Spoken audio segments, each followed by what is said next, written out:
The spotlight is back on New Hampshire. The world and the nation are paying attention to how we vote. For its pivotal role in the presidential election. It would cost about $104. A history-making field of Democratic presidential hopefuls shaking hands and taking questions. So how do we break the grip of farmer lobbyists on our government? Nearly 30 Democrats could get into the race, not to mention some Republicans to challenge the president. They will lose if they want to get into the race. I don't think they will. But to get the nomination, they first need to convince Granite State voters that they are worthy of the White House. It's going to sharpen up the candidates. What you need to know about the ones to watch. Welcome back. I'm Adam Sexton. 1 year out from the first in the nation presidential primary, we're tracking an historic field of candidates with a lot of moving parts.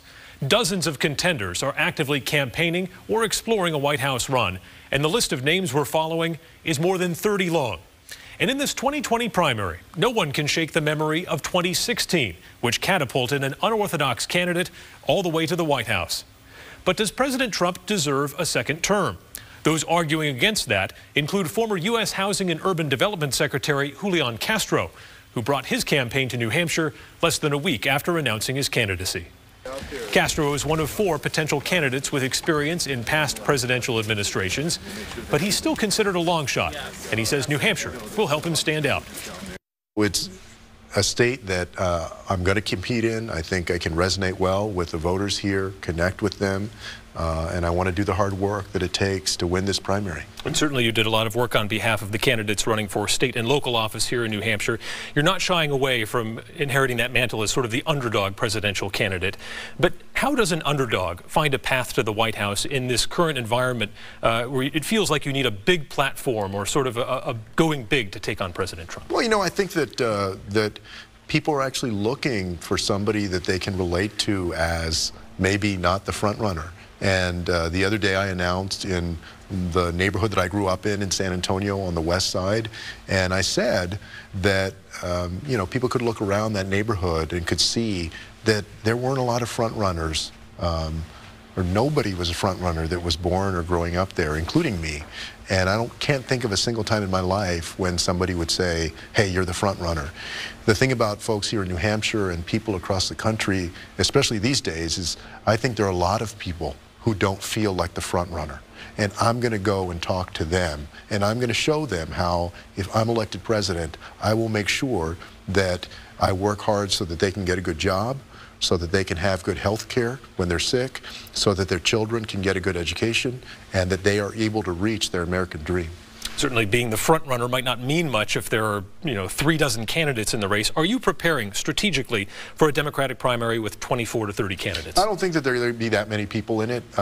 One of the things that I've seen very clearly just since I announced an exploratory committee on December 12th is how many moving parts there are to this whole process. I think ultimately that you're probably going to have between 15 and 18 candidates. That's still a lot.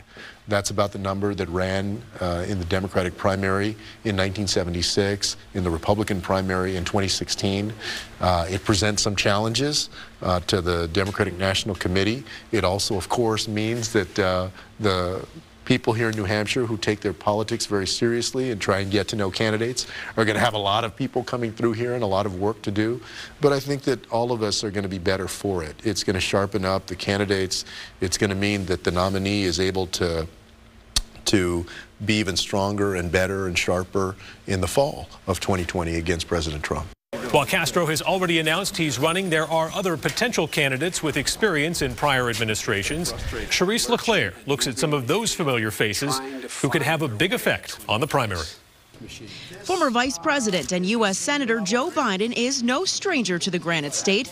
Presidential campaigns in the 88 and 08 cycle sputtered out, but he became the go-to guy for New Hampshire during the Obama administration, visiting the state repeatedly. Old hand at this. Yeah, I am an old hand at this, I tell you what.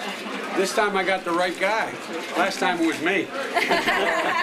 This time, Biden is one of the biggest question marks as the early race takes shape. He was last in New Hampshire for a state Democratic Party dinner in 2017, tamping down speculation by saying he's not running. Close friends here believe he'd make a great president, but say he hasn't revealed anything about his future plans. If we ever stop thinking big, which we have of late, we're going to lose the soul of this nation. Former U.S. Attorney General Eric Holder could also join the fray, but his last visit to New Hampshire came 8 months ago in June 2018. Democrats who met him were encouraged to see more than just the straight-laced lawyer they knew as AG. Maybe you know that we come out for politics and eggs to kind of check out people for another reason.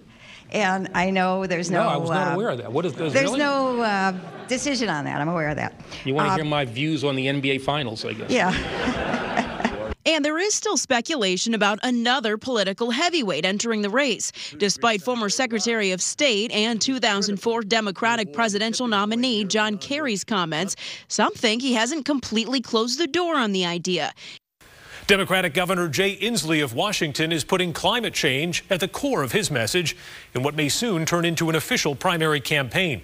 Governor Inslee says right now he's close to a decision about running, and if he jumps in, he wants to be out in front on climate policy, something he will impress upon first-in-the-nation voters in a place he says is instrumental to the process. One of the things about New Hampshire is that people really want to, see the merchandise. I remember when I was here with Al Gore, somebody said, well, I'm not sure I'm voting for Mr. Gore because I've only met him 3 times. And this intense focus and vetting process is really a great thing for the country. And I know people here just feel this is a huge civic responsibility that they internalize. And it's a really good thing to make sure these candidates go through the ringer and everybody gets the hard questions and everybody gets a look. And I think that's nice to New Hampshire. People want to get a look. And I feel good about that. History has been kind to those who ran states. 17 governors have ended up in the White House. This time around, besides Inslee, there are 3 other current and former governors considering getting into the race. Amy Covino introduces us. Terry McAuliffe held the office in Virginia from 2014 to 2018. He's described as a high-octane governor who prides himself on job creation and a relentless push to expand Medicaid during his tenure. His most recent visit to New Hampshire was last October, campaigning for fellow Democrats in the midterms. When asked about a 2020 run for president, he demurred that he hasn't ruled anything out. Everybody has to make a decision. Is this something, can you take the country to the next level? And I think a lot of us, I haven't ruled anything out, but in fairness, I haven't focused on it. Montana Governor Steve Bullock is still running the Big Sky State and says he's in no hurry to announce plans for a run for president in 2020. He was a guest on Close Up last August while campaigning in New Hampshire for fellow Democrats. His 2020 ambitions, he said, he's paying attention. I'm out listening to try to see what this country needs, and for now that's about as far as it goes. Former Colorado Governor John Hickenlooper had an unguarded moment here at Roby's Country Store last October. WMUR was recording when it happened. Governor Colorado, I'm going to run for president. Hey, really? You never said it before? That's a big thing right here. Right here. That's exciting. To be honest, I haven't made the final decision. Governors that might enter the race, but haven't yet committed to. Jumping from City Hall to the White House is not something we see often. But this time around, several current and former mayors are exploring presidential runs. That includes one of the wealthiest men on planet Earth, former New York City Mayor Michael Bloomberg. The Big Apple elected him as a Republican. But the Boston native is now a registered Democrat, and he says feedback from Granite Staters is a key part of his decision. I have a challenge of trying to explain it in terms that the public will understand. And if they like it, they like it. And if they don't, they don't. But I think the most important thing is to just be honest and true to yourself. And the worst thing would be to run, lose, and compromise your values. And I would never do that.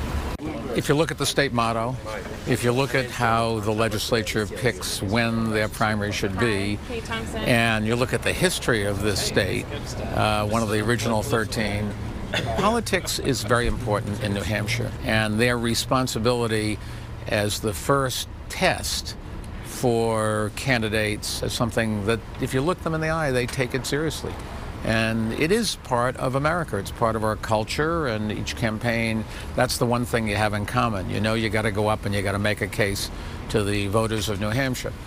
The mayor of mid-sized South Bend, Indiana, is also exploring a path to the White House. Pete Buttigieg says his comparative youth is an asset for finding a new way to do things. He's also touting his military service and reaching out specifically to LGBTQ voters.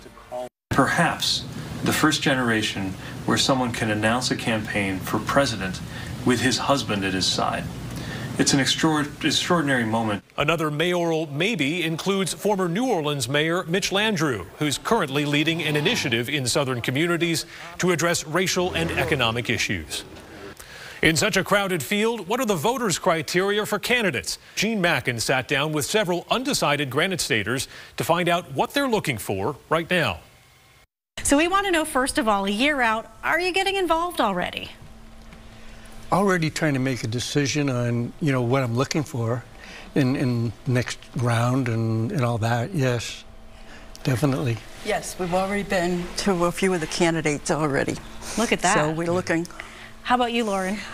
I've been looking online, looking at who's interested in running on both sides, Democratic and Republican. And I think, like Len, I'm, trying to formulate what I'm looking for in this next election. Tony? Same here. I'm looking at characteristics of what their past positions have been. Have they changed? Really taking a serious look at their track record as they come up to raising their hands and saying that I want to be the next president. Yeah, that's a big thing to ask you also to make that decision. Looks like we're going to have a big field again. Yes. What are you looking for to narrow that down for your vote? I think the first thing I'm going to look for is somebody that shows some empathy, towards the public, feels like they've been in their shoes or understands where an individual is coming from, not feeling sympathetic, but it is empathetic. Almost like the common man or common woman? Yes. Yes. Yeah. How about you, Lauren? I agree that the candidate's personality does matter. I think the first thing I would look for is their tax returns. I'd love for them to bring them to New Hampshire. Interesting. And I think that would be a first consideration. And I actually do respect a politician, a public servant who serves and wants to be president. I think, again, like Len said, the best way to know how they would be as a president is to look at their voting record on how they feel about issues and a track record of working and compromising, with all sides. That's going to be a big deal for me this year. How about you, Tony? Same here, and in particular, what their platform, so to speak, is shaping up to be like. You think about how well they articulate the problems that Middle America faces, and making sure that doesn't get lost in the politics. I kind of want to know how big name recognition plays into this. Are you looking for a name that New Hampshire or the nation knows? Not necessarily in my way of thinking. Not necessarily. I would really want to hear what their, how they'd address issues. And to Len's point, how are you going to pay for them? And you get it now that we can promise you that we want to do A, B, and C, but how realistic will that be when you get in front of Congress and the Senate? Name recognition was a big boost to President Trump in the last election, but not because he had a long political resume. Up next, we'll talk to his former national campaign manager about why so many underestimated his candidacy and the lessons this time around. Plus, 2020 will be the 100th year that New Hampshire's primary is first in the nation. But is there a threat on the horizon that could reshuffle the calendar? The primary date has always been set in the fall of the year before, and I don't expect this one to be any different. How California could force the Secretary of State to take action.